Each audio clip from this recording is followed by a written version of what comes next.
Okay, so essentially this one is the answer to the for activity 2, right? So let's start from the user. We declare the user as per normal, is the public class user, it has two private attributes, name and user ID, and then it should have a reference, basically a list of loans. So in this case, I use a vector, I call it loans list, right? For the book, same thing, I declare the three attributes, and then I will have another attribute called loans list, which is also a vector. Okay. The last thing is if you take a look at the bottom, right, we have the loan class. Uh, it has a private date, loan date, right, which is its attribute. Okay, and not only that, it has a reference to the book as well as the user. I call the book borrowed book. I call the user just user. You can use any name that you want, as long as it's logical. Okay, so no issues. Right. I will then go back to the presentation.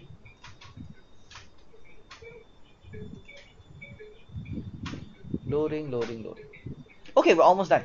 Okay, this topic is really that simple. Okay, I hope none of you have any issues with it so far. Okay, so let's proceed. Let's talk about inheritance. Okay, once again, this is a refresher of what you learned in OOP, right? We have generalization. Basically, we have a class called a subclass that inherits all characteristics of the superclass. And when I say all characteristics, I mean all its attributes as well as operations. Not only that, a subclass may define additional characteristics. Okay, so a superclass is a more general class and a subclass is a more specific version of it. So a simple example is we have an animal superclass and a cat is a subclass of the animal. So we say that the object of a subclass is an object of the superclass. That's why a generalization relationship is also called an is-a relationship. Yes? Okay, so now how does the notation look like? We have the superclass, which is the person. Let me turn on my pen again. Whoops. Sorry.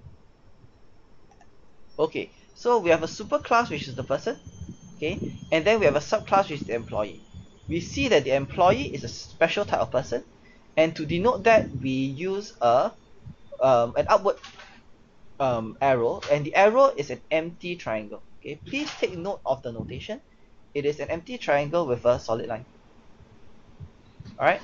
So now in this case, right, for generalization, an employee is a person, and so it inherits all the characteristics of a person. Okay, but an employee is a special kind of person because it has additional characteristics. Now, when there is this kind of class diagram, okay, and we ask the question, what are the attributes of employee? Okay, the answer, if you give the answer that the attributes of the employee are employee number and salary, that is incomplete.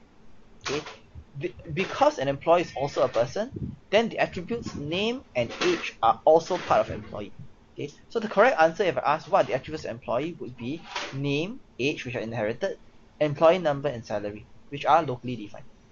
Okay, so this is important to understand because whenever you create, in this case, an employee object, the computer will reserve memory for all four attributes. Okay, but if I create a person object, it will only create enough, reserve enough memory for two attributes. Okay, so that is one of the reasons why we don't want, we want good inheritance cohesion, right? We do not want subclasses to inherit unnecessary attributes from superclasses, right? Because then you're wasting money. Sorry, you're wasting memory. Okay, you're wasting memory as you create these objects. Okay, so that's one of the reasons. Okay, now, once again, the notation is that generalization is denoted by a triangle which points towards the more general class, which is the superclass. Okay, a superclass can have more than one direct subclass. Okay, but in many languages, I believe including Java, you're not allowed to have one class to have multiple superclasses. So you're not allowed to inherit from multiple classes. Okay, so UML notation does not really support multiple inheritance. Only certain programming languages supports multiple inheritance. Okay, so in this case, but multiple inheritance is a rare thing, so we won't talk about it so much. Okay, but the notation is given in the diagram. Now, once again, how do we write the Java code for this? Okay, for the superclass, it's very straightforward, right? The superclass is the same as declaring any normal class. Okay, and for the subclass, in Java we use the extends keyword. That's pretty much it. Okay, so this is a refresher for OOP, and we are done on inheritance. Okay, no questions? Yeah, I assume no questions. Okay, right. Last topic. Get out of here, John Cena. Last topic. Right. Okay. We have interface. Okay. Now, if you recall for an interface, right? An interface can be thought of as an abstract class with nothing but abstract operations. Okay. And let me see. What have yeah, okay. Nothing but abstract operations. So in Java, there is the keyword interface. If you want to declare an interface, right? We use public interface, right? In this case, base interface. Okay. The UML notation for it is we do a stereotype. Okay, and the stereotype is denoted by this double less than double greater than sign. Okay, and you just write interface. In this case, the base interface has one function called func1. Okay, and if I have a concrete class that implements this interface, I denote it by an arrow that is an open triangle, right, and a dotted line down. Okay, notice that this notation is very similar to inheritance, but it's not, right? It's implementation. It is a concrete class implementing an interface. One difference is that it is perfectly legal for a concrete class, for a class, to implement multiple interfaces. But in many languages, you're not allowed to inherit multiple classes. Okay, so that's one reason why you want to use interfaces rather than inheritance.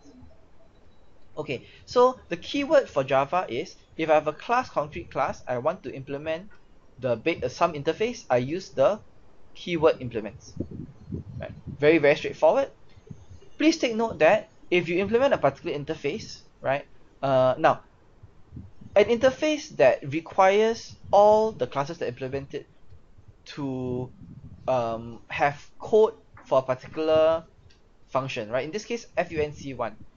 func1 takes in as the parameter an integer, which call input, okay, and it is a public function that returns an int. Okay, so I do my declaration public int function1 integer input, and then I put a semicolon right afterwards. Please do not put any open and close braces. That will not compile. Okay, so in an interface there will be just the operation signature with a semicolon, no open and close braces. But for any class that implements this interface, it must have its own declaration of the function, and the signature must be identical to the one that is defined inside the interface. And this one must have a code body, so you will have your open and close braces and with your code inside. And that is how you do it for Java. Any issues? Any questions?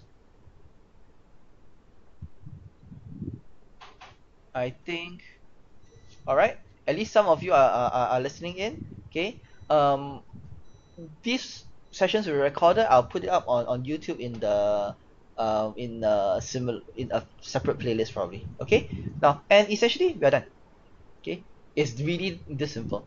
Okay. So what we did today is we had a recap of what class diagrams are, and we talked about how you transform class diagrams into Java code. And in fact, now you can also transform Java code into class diagrams. Okay, just do the reverse process. Very simple.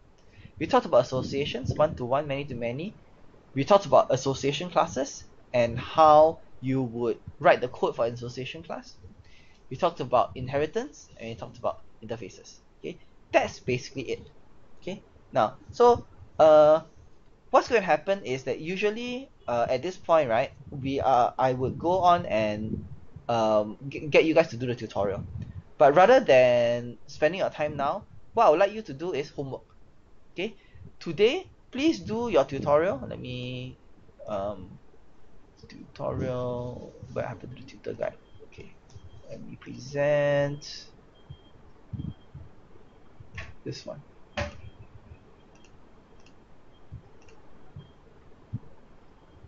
Okay, please go ahead and do activity 3 as well as activity please do activity 3 and 4. Okay, prepare it, and then tomorrow during class we will go over that. Okay, is that alright? Everybody okay with that? So that's homework lah, right? You can do it now because technically speaking I have you until 12 o'clock. Okay, everybody got the message, huh? Okay, I think everybody understands. So do both activity 3 and 4. We'll go over it tomorrow in class, in person. Okay, so thank you very much. I will stop the recording here, and yeah, so that was the lesson for this week.